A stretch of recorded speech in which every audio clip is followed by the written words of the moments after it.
स्वागत छ विद्यार्थी साथीहरूलाई। आजको यस कक्षामा हामीले अहिले ट्याक्स एन्ड मनी एक्सचेन्जबाट ट्याक्स सम्बन्धी रहेर हिसाबहरू गरिरहेका छौँ। यो चाहिँ हाम्रो पार्ट 4 हो। यदि तपाईँले पार्ट 4 हेर्दै हुनुहुन्छ भने 1 देखि 3 हेर्नुहोला। तपाईँहरूले बुझ्न एकदम सजिलो हुनेछ। अब हिसाब गर्नतिर लाग्यो है। म क्वेसन पढ्दै सुनाउँदैछु तपाईँहरूलाई है। कुनै एउटा वस्तुको अङ्कित मूल्यमा 25% छुट दिएर 13% मूल्य अवृद्धि कर लगाएर बेचियो। यदि छुट रकम 2000 भए उक्त सामानको मूल्य अवृद्धि कर सहितको विक्रय मूल्य पत्ता लगाउनुहोस् भनेको छ। यो मूल्य अवृद्धि कर भन्नु र भ्याट भन्नु एउटै कुरो हो। मूल्य अवृद्धि कर लगाएपछि त्यो सामानको चाहिँ कति भयो कर सहितको मूल्य भनेर सोधेको छ। त्यसलाई गरौँ हामीले। क्वेसनमा दिएको छ हामीलाई छुट रकम दिएको छ अनि छुट पर्सेन्ट दिएको छ अनि 13% चाहिँ हामीलाई मूल्य अवृद्धि कर लगाएको छ। म क्वेसन फेरि पढ्न सुनाउँछु तपाईहरुलाई। कुनै एउटा वस्तुको अंकित मूल्यमा 25% छुट दिएर 13% मूल्य अवृद्धि कर लगाई उक्त सामान बेचियो। यदि छुट रकम रु 2000 भएमा उक्त सामानको मूल्य अवृद्धि कर कति होला पत्ता लगाउनुहोस्। तपाईहरुले यस्ता किसिमका अंकगणितका क्वेसनहरु एकदम गर्नुभन्दा पहिले 2-3 चोटि राम्ररी दोहोऱ्याएर पढ्नु होला। अनि केही कुराहरु तपाईले बुझ्न चाहिँ अलिकति टाइम लाग्ने हुन्छ। यो कहाँनिरको दिएको छ मलाई ठ्याक्कै के क्वेसनले दिइराछ के हामीले पत्ता लगाउने हो भनेर जतिखेरसम्म त्यो कुरा क्लियर हुनुहुन्न त्यसबेलासम्म कलम नचलाएर यतै पढिराख्नु होला। अनि त्यहाँदेखि अब मैले यो कुरा बुझेँ, अब मलाई यो बाटो गएर मलाई हिसाब गर्नुपर्छ यसरी गर्नुपर्छ भन्ने यदि तपाईँ लाग्यो भने बल्ल गर्नु होला। एक्जाममा यदि तपाईले घर प्र्याक्टिस गर्दाखेरि क्वेसनहरु बढी पढेर क्वेसनहरु गर्ने प्र्याक्टिस गर्नुभयो भने एक्जाममा तपाईहरुले एकैपटक क्वेसन पढ्यो भने त्यसको चाहिँ कताबाट मैले समाधान गर्दाखेरि यसको एन्सर चाहिँ मलाई आउँछ, मैले सही एन्सर निकाल्छु भन्ने एकदम प्र्याक्टिस हुन्छ है। के भनेको छ कुनै एउटा वस्तुको अंकित मूल्यमा। अब हामीले के गर्नु पर्यो, अंकित मूल्यलाई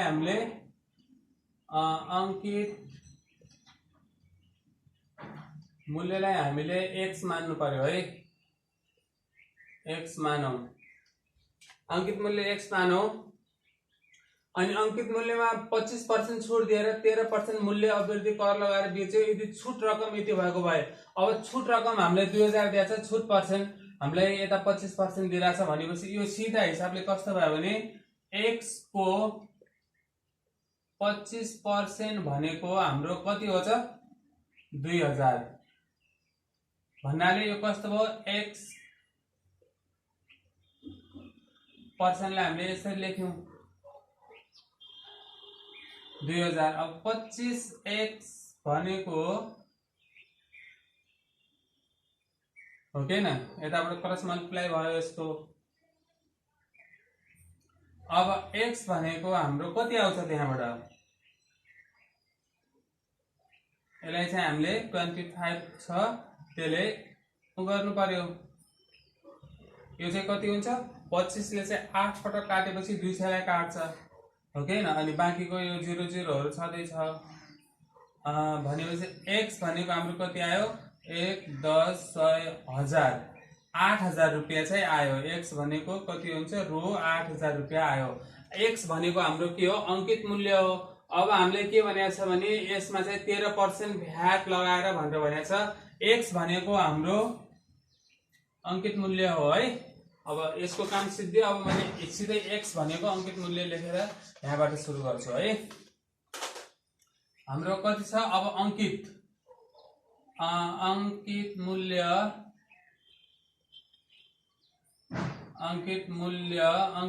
भनेको हाम्रो एमपी भनेको हामीले भर्खरै निकाल्यौ 8000 है। अब हामीलाई अंकित मूल्यमा कति दिएको छ। अब यो भ्याट लाग्ने भनेको त अंकित मूल्यमा कहिले पनि भ्याट लाग्दैन नि, छुट पछिको विक्रय मूल्यमा गएर भ्याट लाग्ने हो। त्यही भएर हामीले के गर्नु पर्यो बिमु निकाल्नु पर्यो। अब बिमु यसको सेलिङ प्राइस कति हुन्छ अंकित मूल्यबाट, हामीले भर्खर निकालेको अंकित मूल्यबाट यो जो 2000 रुपैयाँले जो छुट दिएको छ त्यसलाई माइनस गर्नु पर्यो हो कि न। यसले 6000 चाहिँ यसको कति हुन्छ 6000 चाहिँ यसको बेच्ने मूल्य हुन्छ, जहाँ गएर हाम्रो 13% भ्याट लाग्छ है। अब के गर्नु पर्यो, अब हामीले अब के हुन्छ, एसपीमा अब एसपीमा 13% भ्याट जोड्दा हो कि हैन। अब हामीले के गर्नु पर्ने हो, यहाँ भ्याट सहितको रकम निकाल्ने कि अब हामीले यसमा पहिले जोड्नु पर्ने हो। अब के हुन्छ त्यो भ्याट सहितको रकम हुन्छ, यो भनेको भ्याट सहितको रकम भन्नाले हाम्रो के हुन्छ, अब यो जो दिएको छ हामीलाई 6000 दिएको छ, 6000 मा चाहिँ हामीले 13% भ्याट जोडेपछि हाम्रो एन्सर आउँछ, हो कि हैन। त्यही त हो, 13% उ गरेपछि हाम्रो एन्सर आउँछ है। प्लस यो कति हुन्छ, 13 कति हुन्छ, 78 यति हुन्छ। अब यो चाहिँ हामीले जोडौँ, यो जोड्दाखेरि कति भयो, 0 को 0, यो 8 को 8, यो 7 को यो 0 सँग यो 0, 8, यो 7, यो 6, यो चाहिँ रु यति चाहिँ हाम्रो भ्याट सहितको। अब हामीले यहाँ त्यही लेखा छौँ, भ्याट सहितको मूल्य भनेपछि हाम्रो यति चाहिँ हाम्रो कति हुने भयो, एन्सर हुने भयो। त्यही भएर चाहिँ सामानको उक्त सामानको मूल्य अवृद्धि कर सहितको विक्रय मूल्य पत्ता लगाउनुहोस् भनेको त्यो चाहिँ कति भयो, 6780 रुपियाँ चाहिँ यसको 13% भ्याट लगाउँदाखेरि पछि फेरि जो विक्रय मूल्य निकाल्यो 13% भ्याट लगाउँदाखेरिको हाम्रो मूल्य भयो है। अब अर्को गरेर हाम्रो एन्सर चाहिँ 6780 भयो है। अब हाम्रो सेकेन्ड क्वेसन हेरौँ है त। एउटा पसलेले रु 1,10,000 एउटा पसलेले रु 60,000 अंकित मूल्य भएको वस्तुमा 15% छुट दिएर मूल्य अवृद्धि कर लगाएर रु 57,630 मा बिक्री गर्यो भने मूल्य अवृद्धि करको दर पत्ता लगाउनुहोस् भनेको छ। यो भनेको हाम्रो भ्याट पर्सेन्ट निकाल्ने भनेर भनेको है। ल यसलाई गरौँ अब है। एउटा पसलेले 60,000 अंकित मूल्य भएको वस्तुमा 15% छुट दिएर मूल्य अवृद्धि कर लगाएर 57,630 मा बिक्री गर्यो भन्ने मूल्य अवृद्धि करको दर पत्ता लगाउनुहोस् भनेर भनेको छ। हामीले यहाँ सुरुमा हामीले सोधेको कुरा के हो त्यो लेखौ। हामीले सोधेको भ्याट पर्सेन्ट भनेको कति हो भनेर सोधेको छ है। अनि त्यसको चाहिँ अंकित मूल्य कति छ, 60,000 चाहिँ अंकित मूल्य छ। अंकित मूल्य एमपी भनेको कति छ हाम्रो 60,000 कति छ 60,000 छ हैन।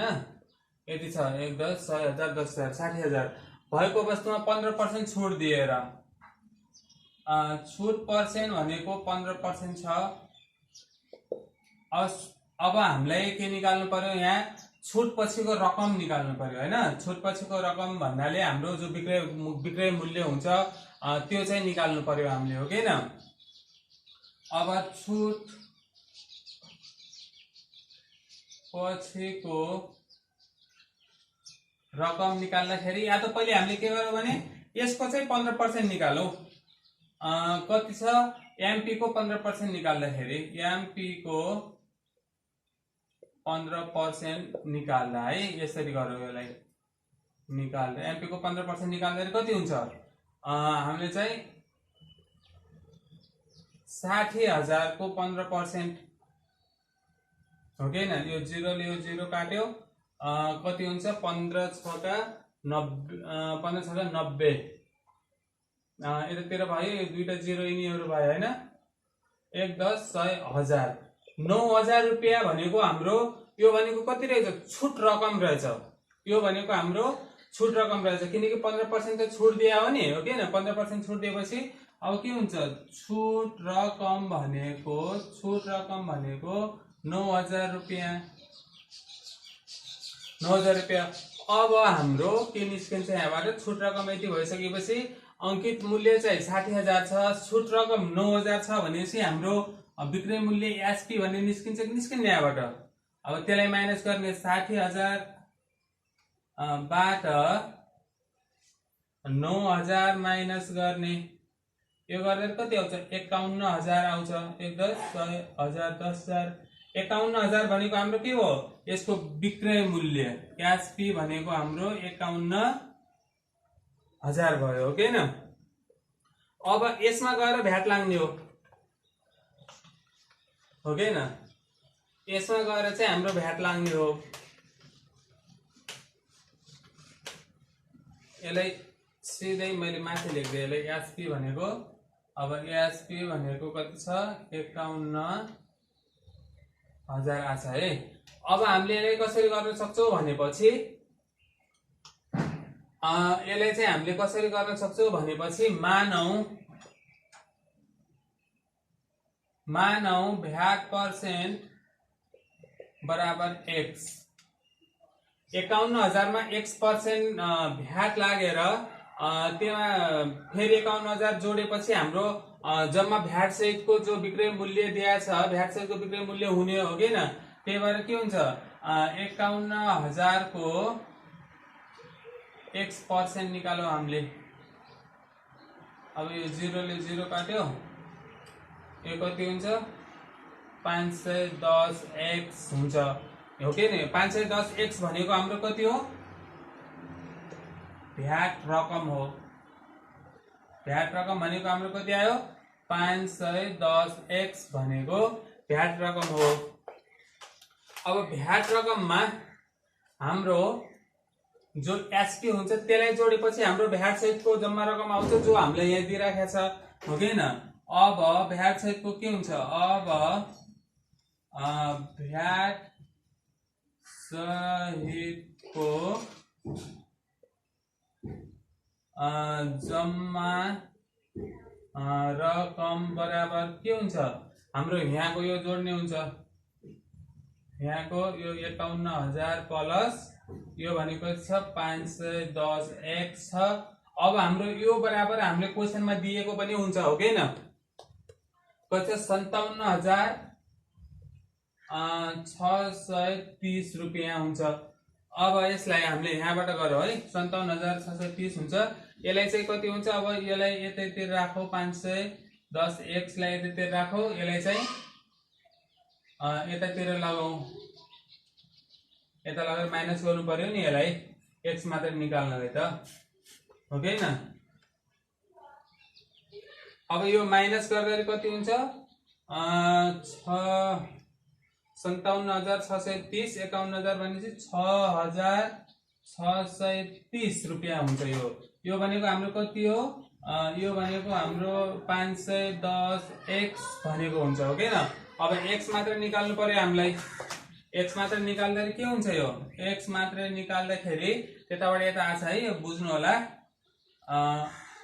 यसलाई चाहिँ हामीले 510 ले यसलाई डिभाइड गर्नु पर्यो, यो 0 ले 0 काट्यो, यसलाई चाहिँ अब क्याल्कुलेटर हान्नु है कति हुन्छ। अब यो चाहिँ हाम्रो गर्दाखेरि 13% आउँछ है। यो 13 भनेको 13% हो किनकि हामीले x लाई त्यही मानेको छौं। 13% यसको चाहिँ भ्याट दर हो है। यो चाहिँ हाम्रो एन्सर हुन्छ। जो भ्याटको दर सोधेको छ यहाँ यस्तो टाइपको क्वेशनलाई यसरी गर्नु होला है। जुन मूल्यमा गएर भ्याट लाग्छ त्यहाँ गएर भ्याट पर्सेन्टलाई चाहिँ x मान्नु होला, त्यसपछि हाम्रो सजिलो हिसाब निस्किहाल्छ। अब यो क्वेशनलाई म तपाईलाई अर्को तरिकाले पनि सिकाउँछु है त। यो म मेटेर अर्को तरिकाले सिकाउँछु है।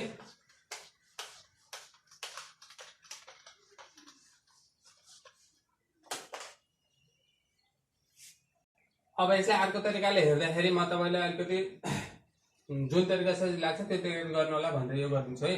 हामीलाई कति दिएको छ एमपी भनेको यहाँ दिइरहेछ 60,000 दिइरहेछ है, 60,000 दिएछ, 60,000 दिएछ। अब हामीले छुट पर्सेन्ट भनेको कति दिएछ 15% दिइरहेछ। छुट भनेको 15% भएपछि हाम्रो कति आउँछ, अब यो 60,000 को 15% छुट गरेपछि हाम्रो यो माइनस भयो। यो चाहिँ हामीले अघि पनि निकालेका थियौँ, यो 9000 आउँछ। 9000 आउँछ। 9000 भनेको हाम्रो 9000 भनेको हाम्रो छुट रकम हो। छुट रकम भनेको एमपी बाट जान्छ। छुट रकम निकालेपछि हाम्रो कति जान्छ, एसपी भन्नेमा जान्छ नि सिधै। जो हाम्रो एमपी बाट छुट रकम निकालेपछि त बेच्ने मूल्यमा जान्छ नि। यो भनेको कति हुन्छ, बेच्ने मूल्यमा जाँदाखेरि एसपी भनेको यतिबाट माइनस हुने हो। यो 9000 60,000 बाट 9000 माइनस हुने हो। यो भनेको 51,000 हुने हो। यो हामीले अघि पनि निकालेका थियौँ। अब हामीले जो यहाँ दिएको छ नि, यो भनेको हाम्रो बेच्ने मूल्य हो कि हैन। अब हामीले भ्याट सहितको मूल्य त्यहाँ दिइरहेछ। भ्याट सहितको मूल्य हामीले कति दिइरहेछ, 57,630 रुपियाँ दिइरहेछ।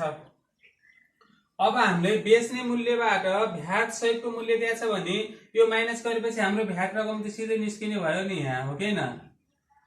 भ्याट रकम निस्किने भयो। भ्याट रकम निस्किँदाखेरि हामीले 57,630 बाट 51,000 माइनस गरेपछि हाम्रो भ्याट रकम निस्किने भयो।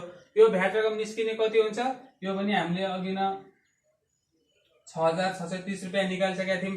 अब 6,630 रुपियाँ निस्क्यो भनेपछि हाम्रो एउटा फर्मुला पनि छ नि, भ्याट पर्सेन्ट भनेको।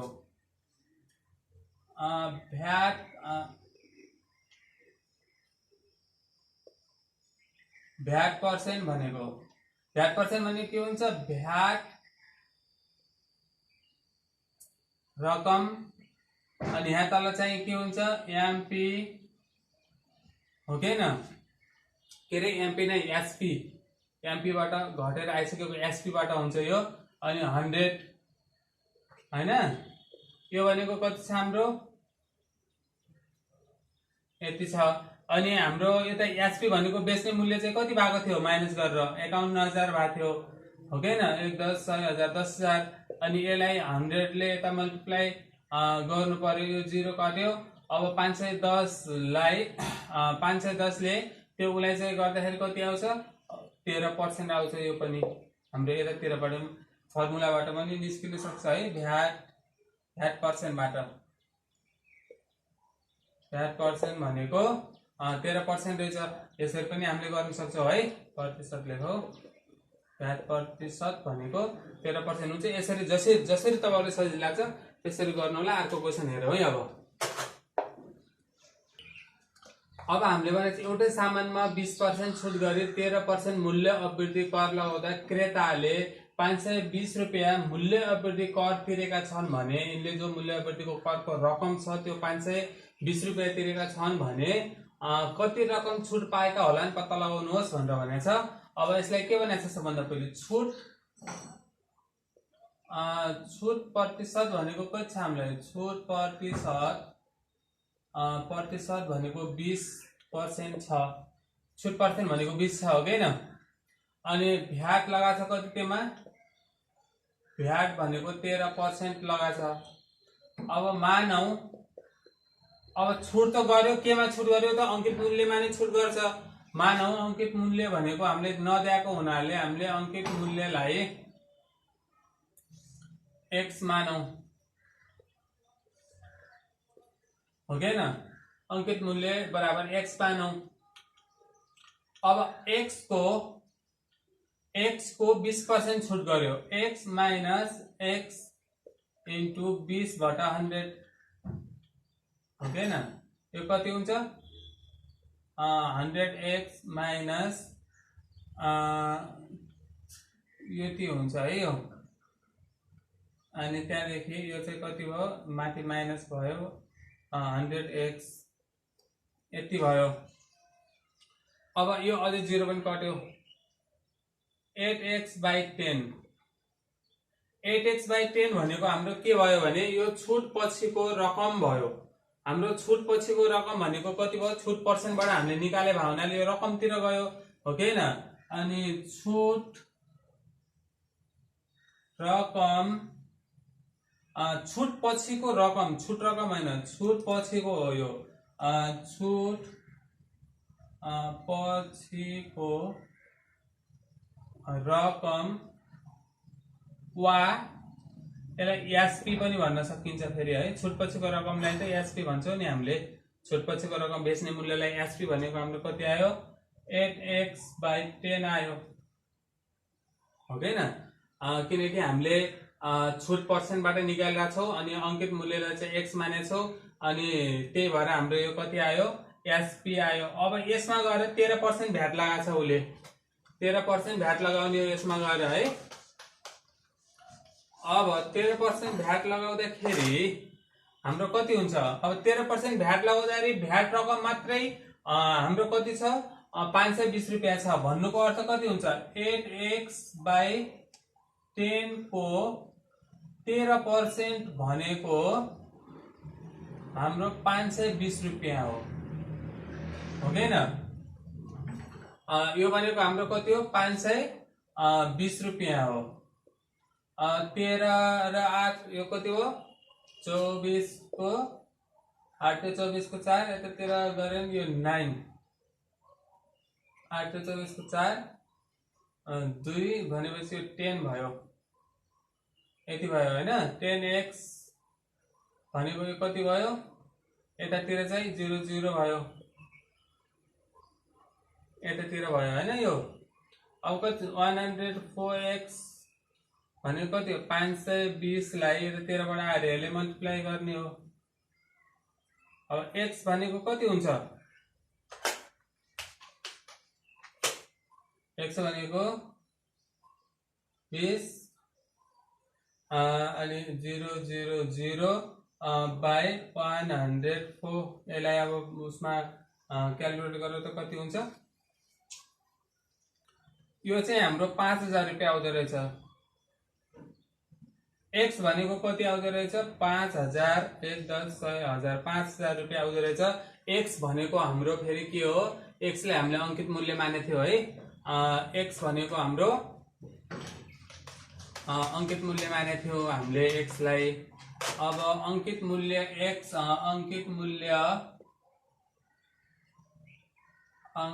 मूल्य हाम्रो 5000 भएपछि हामीलाई कति देखा पायो तिरेका रहेछन् भने कति रकम छुट पाएका रहेछन् भने अब अंकित मूल्यको 20% छुट हो कि हैन। भनेपछि कति पाए भनेपछि 5000 को 20% छुट पाए।